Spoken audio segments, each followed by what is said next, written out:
حمد و ثنا کے بعد بے شمار درود و سلام مدینے کے تاجدار مدی لجپال بے مثل و بے مثال جناب حضرت محمد مصطفیٰ صلی اللہ علیہ وآلہ وسلم پر، ریت کے ذرات سے بھی زیادہ، درختوں کے پتوں سے بھی زیادہ، پوری کائنات کے سمندر کے پانی کے قطروں سے بھی زیادہ ان کی آل پر، ان کے ازواج پر، ان پر درود و سلام ہو۔ اللہ تعالیٰ قرآن پاک میں ارشاد فرماتے ہیں، اہدنا الصراط المستقیم، اے اللہ مجھے صراط مستقیم پہ چلا، مجھے سیدھے رستے پہ چلا۔ اور آگے ارشاد فرماتے ہیں، اہدنا الصراط المستقیم صراط الذین انعمت علیہم غیر المغضوب علیہم ولا الضالین، کہ اے اللہ رستہ ان لوگوں کا جن پر تو نے اپنا انعام کیا، اور ان لوگوں سے بچا جن پر تو نے اپنا غضب کیا، جن پر تو نے اپنا عذاب کیا۔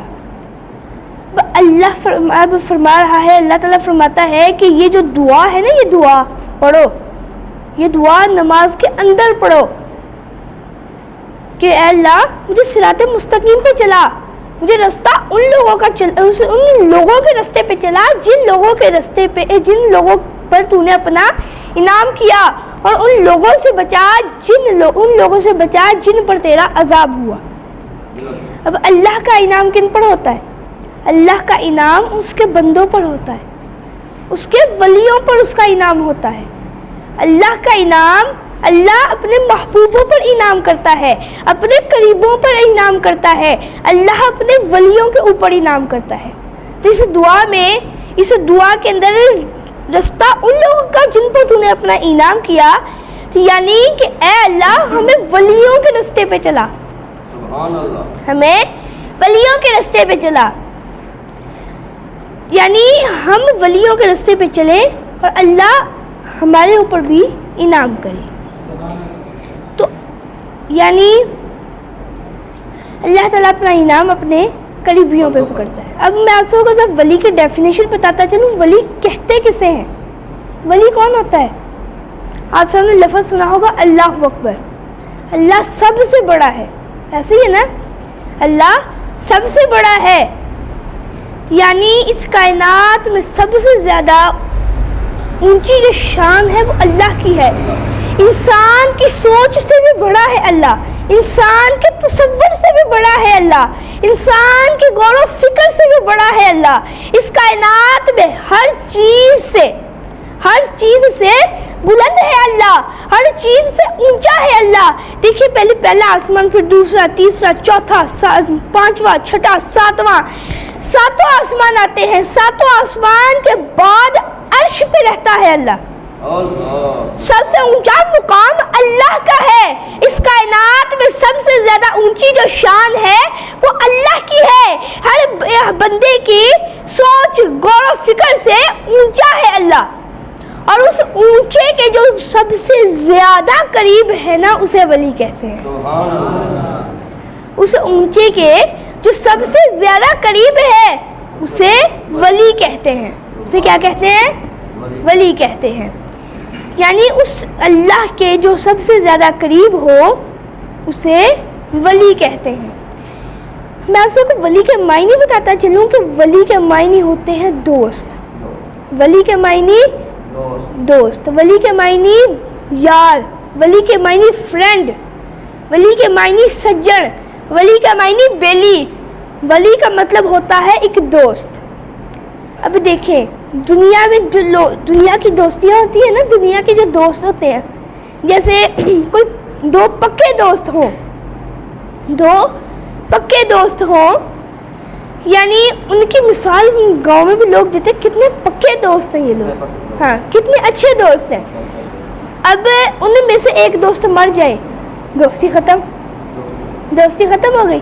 چلے اب اس کو نہلائے گا، دھلائے گا، کفن پہنائے گا، اس بڑے آرام سے لے کر جا کر اس کو قبر میں لٹائے گا، روئے گا کہ میرا دوست چلا گیا، چلو غم میں روئے گا بھی، لیکن قبر کے اندر جب اس کو لٹا دے گا، اس کو اوپر مٹی ڈال دے گا، دوستی ختم ہوگی، دوستی ختم ہو گئی۔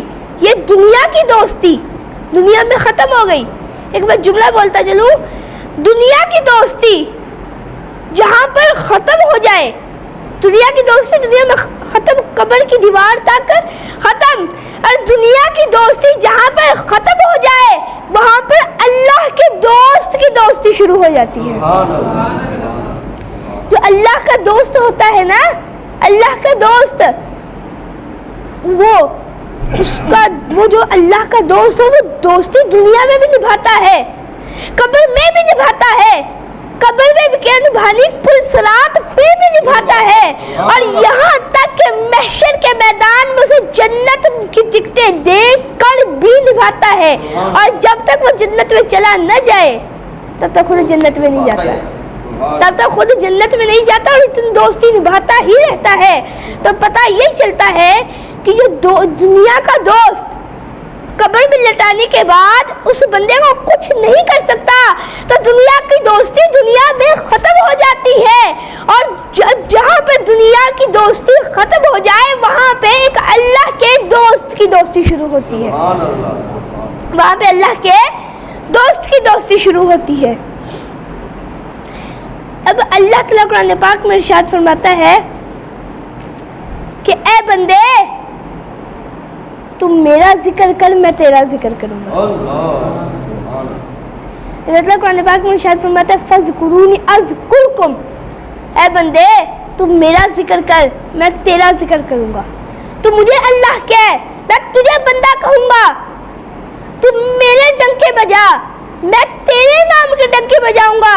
تم میری شان بیان کر میں تیری شان بیان کروں گا. تم مجھے اپنا کہہ میں تجھے اپنا کہوں گا. تم مجھے یاد کر میں تجھے یاد کروں گا. تم میرا نام لے میں تیرا نام لوں گا. اللہ بندے سے کہتا ہے کہ اے بندے تم میرا ذکر کر میں تیرا ذکر کروں گا. تم مجھے خدا کہے میں تجھے بندہ کہوں گا. تو مجھے خدا بنا میں تجھے ولی بناؤں گا. بس سیدھی سیدھی بات یہ کہہ لیجئے کہ تو مجھے خدا بنا, تو مجھے اپنا خدا بنا, میں تجھے ولی بناؤں گا.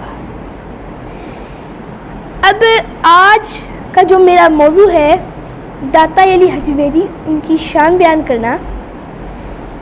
ان کا عرس مبارک چل رہا ہے, اس مہینے میں کئی پیروں کے کئی ولیوں کے عرس آتے ہیں, تو ایسے ہی داتا صاحب کے اس مہینے میں عرس آ رہا ہے. داتا صاحب کو لوگ داتا کیوں کہتے ہیں, ان کو داتا لقب دیا کیوں؟ داتا کی جو اللہ کی ذات وہ دینے والی ہے, یعنی داتا صرف اللہ ہے, تو پھر داتا صاحب ان کو داتا صاحب کیوں کہتے ہیں؟ کیونکہ داتا صاحب ان کے پاس جو بھی ہوتا یہ نہ دیکھتے کہ ہندو ہے, عیسائی ہے, کافر ہے, مرزائی ہے, جو بھی ہے بس عطا کر دیا کرتے, دے دیا کرتے, اس لیے ان کو داتا کہتے ہیں. اور صرف اپنی حالات زندگی میں نہیں بلکہ اپنی ظاہری جسم پاک, جب وہ دنیا میں ظاہری جسم پاک کے ساتھ تھے تب نہیں بلکہ آج بھی ان کے دربار پہ جو جا کر مانگا جائے وہ فوری عطا کر دیتے ہیں. ان کا صدقہ دے کر اللہ سے مانگا جائے اللہ فوری عطا کر دیتا ہے. ان کی شان بیان غوث اعظم سرکار, وہ ان کی شان بیان کرتے ہیں, وہ فرماتے ہیں میرے حضرت غوث اعظم سرکار. کون غوث اعظم سرکار؟ ولیوں کے سردار, جن کے جب تک کوئی ولی بننے والا ولی, جب تک کوئی بننے والا ولی غوث اعظم سرکار کے قدم نہ چوم لے تب تک وہ ولی نہیں بنتا. ولیوں کے سردار غوث اعظم, ولیوں کے سردار غوث اعظم سرکار وہ فرماتے ہیں کہ اگر میں داتا علی حجویری کے دور میں پیدا ہوتا, اگر میں غوث اعظم سرکار فرما رہے ہیں اگر میں داتا علی حجویری کے دور میں پیدا ہوتا تو میں جا کر خود ان کے ہاتھ میں بیعت کرتا. میں جا کر ان کے ہاتھوں میں ہاتھ دے کر میں ان کی بیعت کرتا. غوث اعظم سرکار فرماتے ہیں, ان کی شان بیان کرتے ہیں, اور حضرت معین الدین چشتی رحمۃ اللہ علیہ ان کی شان بیان کرتے ہیں. وہی معین الدین چشتی رحمۃ اللہ علیہ جن کی ایک نظر سے 90 لاکھ ہندو مسلمان ہو جائیں, ان کی ایک نظر سے 90 لاکھ ہندو مسلمان ہو جائیں, وہ ان کی شان بیان کرتے ہیں, وہ ان کو داتا کہتے ہیں. داتا کا لقب حضرت معین الدین چشتی رحمۃ اللہ علیہ نے دیا, اور وہ فرماتے ہیں کہ وہ داتا علی حجویری کی شان بیان کرتے ہوئے فرماتے ہیں گنج بخشے فیض عالم مظہر نور خدا ناک سارا پیر کامل کاملارا رہنما. فرماتے ہیں گنج بخشے فیض عالم مظہر نور خدا. سب مل کے پڑھیے گنج بخشے فیض عالم مظہر نور خدا ناک سارا پیر کامل ناک رہنما. داتا علی حجویری کی یہ شان ہے. اللہ تعالی ہمیں ان کی سنتوں پر عمل کرنے کی توفیق عطا فرمائے, ان کی حالات زندگی سے کچھ سیکھنے کی توفیق عطا فرمائے. وما علینا الا